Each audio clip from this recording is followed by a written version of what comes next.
Look guys, it's Holden Commodore VE V8 as you can see.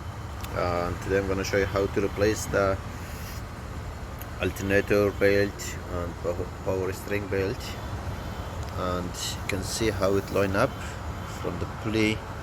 The bearing goes to the alternator, comes to the power steering, then comes to the water pump, which is behind the water pump, and then goes to the tensioner. So to remove the belt, have to put the 15mm socket, push to the right side, see it's moving, and then you can remove the belt. Okay, so we pull the tensioner to the right side and remove the belt,